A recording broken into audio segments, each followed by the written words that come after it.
Aspire serves neurodiverse children and adults who are discovering their passions, unlocking potential, and thriving.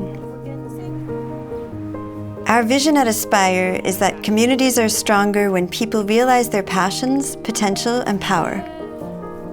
Aspire's been supporting adults and children with intellectual and developmental disabilities for more than 40 years. Our multi-state footprint is something that we are really proud of at the organization because it allows us to support people in a variety of settings, whether those settings are at home, in the workplace, or in school. What's up, Matthew? Morning. Hi, Brode. Hi. I think how Aspire is different from other entities is that it's person-centered, focuses on what's best for the individual and what are they interested in.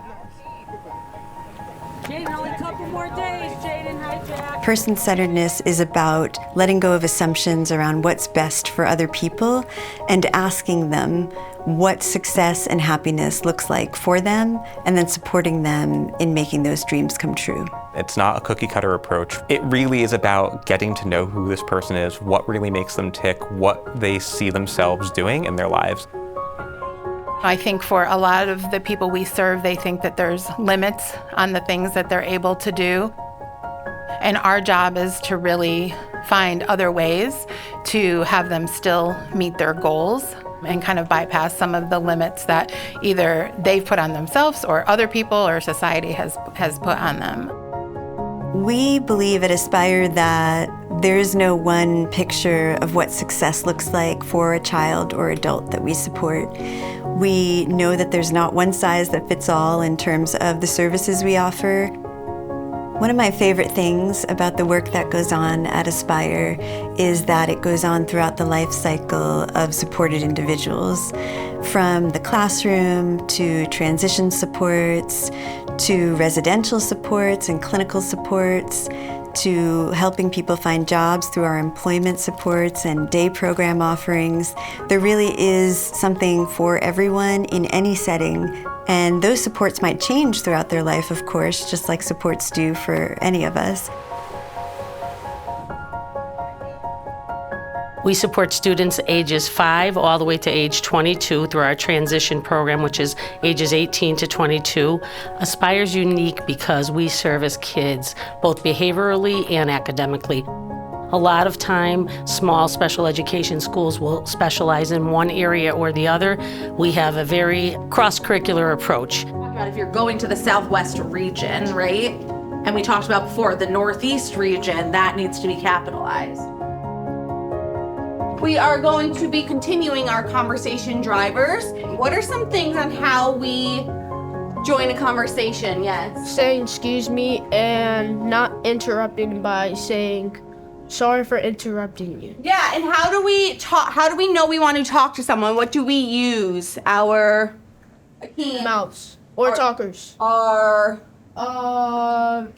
body language. Yeah, Vanessa, our body language. We use our body. We turn towards them. I think it's really about being creative and finding different ways to help people meet their dreams and their goals and their aspirations. Most importantly, person-centeredness means that person is at the table. That person is at the very center of the discussion, and we're not talking about them without them. So whether that person has phenomenal vocal verbal language skills, or maybe they use an augmentative communication device to communicate, or they might use sign language. We want them communicating and advocating for themselves in whatever way possible. One of the first things I did to get more involved when I came here was I was part of a committee about adaptive tech and how we could utilize adaptive tech as an organization.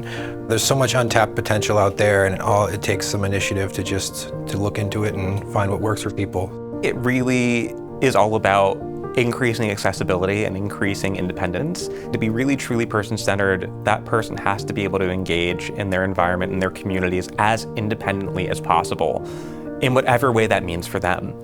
Fostering independence in our students is really important. I think another really important reason families come to Aspire is that they're looking for a place that their students going to feel like they belong. Not just their classroom, but the whole school community. What's up, Aiden? What's up, TJ? How you doing? Boom. All right, could you find the orange dot for me? Perfect. So let's start with our hands up, Pico. And we're gonna go down and 1. Get those toes, T. There we go. Up, step 2. I've seen kids go from being afraid to catch a dodgeball or a basketball to running up and down the court and dribbling and shooting, playing games with their friends, and just being way more confident as a whole. This is our first year with a full-time PE teacher here. All right, Pico, you ready? I mean, the kids love movement. Good job. I got you, Pico. Oh, I love that talk. That's awesome. It's just bridged a gap for socialization for the kids. Being flexible and kind of meeting the students where they're at gives them an opportunity to accomplish something that they either might not have ever done before or something that they thought they couldn't do.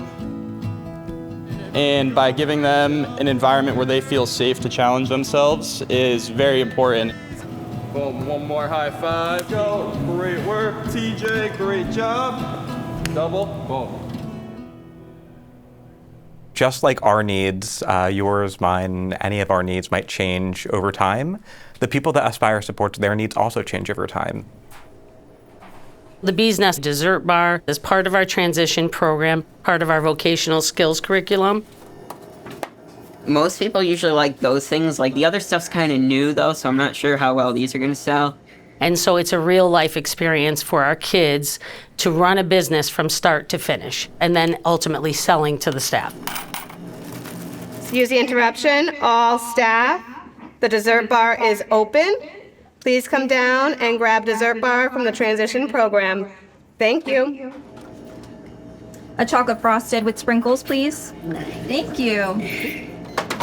Along with that, our students do go out into the community to vocational job sites to learn on-the-job skills.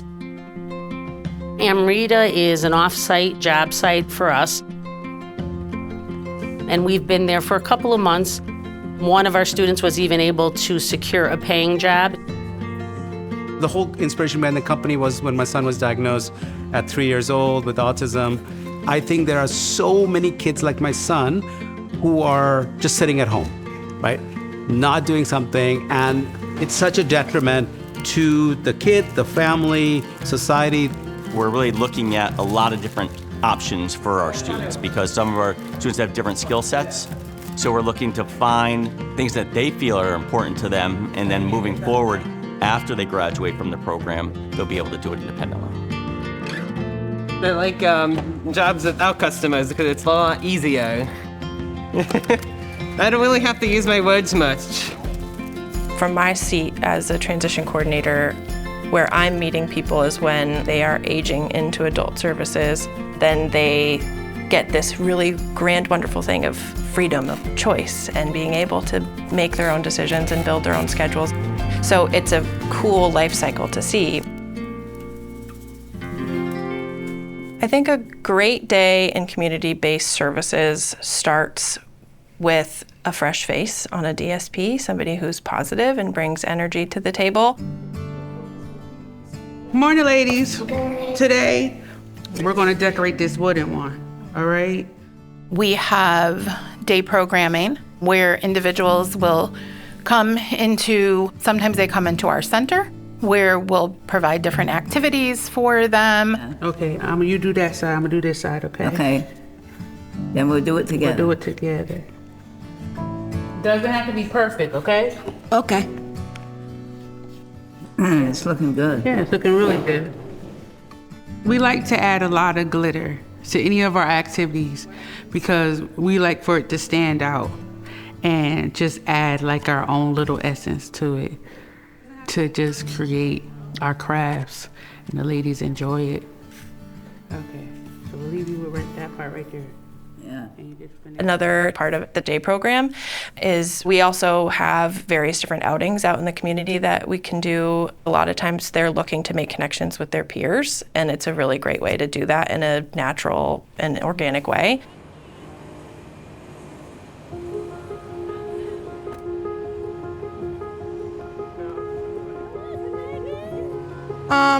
Everyone's a little different now that it's getting warmer outside. We try to get out every day if it's nice. A lot of individuals do like to go out and go to the museum and go to the aquarium where there's like sensory things.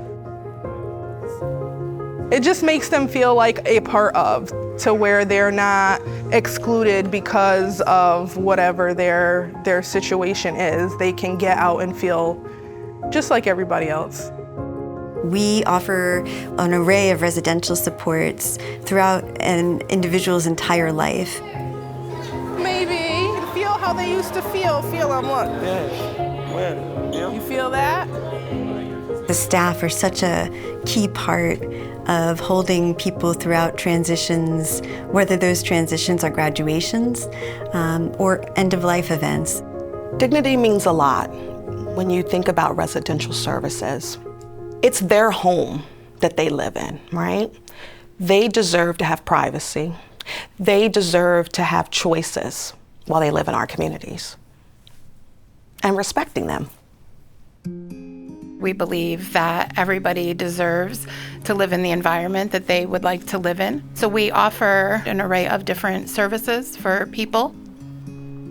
We have group homes where we have staff supporting people in a group home setting, which we really try to make a home-like environment for each person. I'll give this one. Okay, so we'll put that one here. There you go. Okay. We have some individuals who live in their own homes, who we will go into their homes and provide supports. And then we also have something called shared living, where individuals who want to live in somebody's home in a family setting will live with a provider. And they really do become just like family. So they're celebrating holidays with them, they're going to family events, family celebrations, things like that. When an individual shares a home with a provider, they are able to be more independent, share their potential, and explore their passion. So you want to make sure that when you're matching an individual with a provider, it is a long-term placement. Because you want to make sure that this individual feels like this is their home. In having the individuals that we serve gain access to the community, it doesn't only benefit them, it also benefits the community because it shows that the people that we serve can be integrated in a positive way. They don't need to be other, they can be a part of anyone's day-to-day. We believe that our work really strengthens communities everywhere we operate. And what we mean is that when supported individuals unlock their potential and spend their time in ways that really make them happy, that the communities where they live are stronger for it.